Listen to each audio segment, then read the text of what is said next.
As the Starship Enterprise boldly went on its mission into the far reaches of space to discover new worlds, our world discovered Mr. Spock. Spock, played by Leonard Nimoy, became the essence of Star Trek. Star Trek without Spock is like Niagara Falls without water. Stardate 8097.3. Now, Mr. Scott.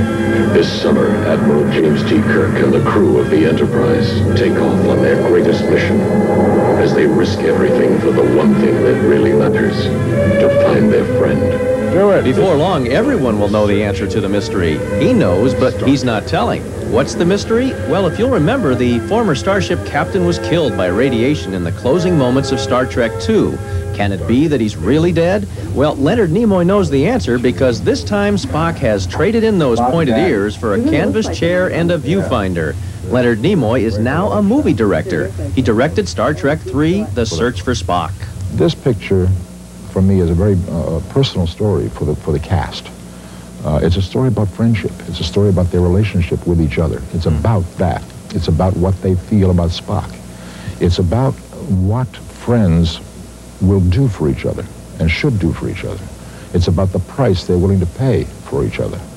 They go out against orders to do something which they believe will help a friend. And they put everything on the line. They put their lives on the line. They put their careers on the line. In that sense, for me, it's a very emotional project. My friends, I can't ask you to go any further. Dr. McCoy and I have to do this. The rest of you do not. Admiral, we're losing precious time. What course, please, Admiral?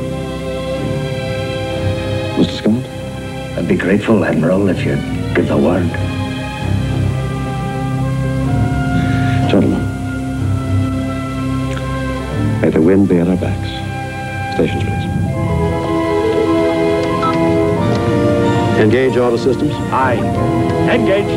Clear all moorings. Cleared, sir. 1/4 impulse power. 1/4 impulse.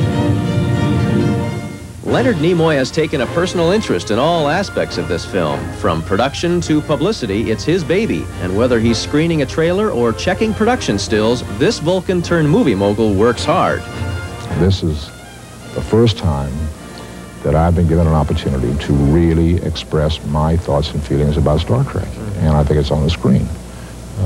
Simply because I've been with the project for 18 years now. And no matter how talented other directors are, and we had two very talented men, Robert Wise and Nicholas Meyer, that did Star Trek 1 and 2, they simply have not had that depth of relationship with the show and with the actors that I have had, and therefore I should be able to put something a little bit different on the screen. I hope it's there. Nimoy is an actor first, and being typecast in a role like Spock may have daunted others, but he enjoys his alter ego. If I go out to do a play on tour, for example, and I go to Rapid City or Cedar Rapids or Des Moines or Atlanta or Dallas, wherever I'm going, the reason that I'm able to go, the thing that makes it possible for me to go, is Spock and Star Trek, because that's how the people know me. If it were not for that, who would care about Leonard Nimoy coming into town to do a play? New York's famous Hayden Planetarium took advantage of that philosophy when they asked the actor to voice the soundtrack for Star Quest, their current Sky show. This is Leonard Nimoy inviting you to see Star Quest, now at the Hayden Planetarium. Do your peers that work with you, do they feel the same affinity for the whole thing? Do they have the same sense? Or are they fighting different battles or the same battles? I think for some it's been less comfortable than it's been for me, simply because they have not had as many other opportunities outside of Star Trek as I've had. And that's very difficult. It's very, very difficult. Their entire identification, entire careers in some cases are Star Trek, period. And that's no fun. What's next for Leonard Nimoy? I've read a lot of material and thought about a lot of ideas, but I haven't really made a commitment to any project. I decided when I was 17 or 18 years old that I wanted to be a professional actor, and all I knew for sure was that I simply wanted to make a living at it if possible. And when I got to the point where I was making a living, I was totally happy, and then suddenly along came Star Trek, and it was a whole other thing. Is Spock alive? We don't know yet, but Leonard Nimoy is making sure that he'll live long and prosper.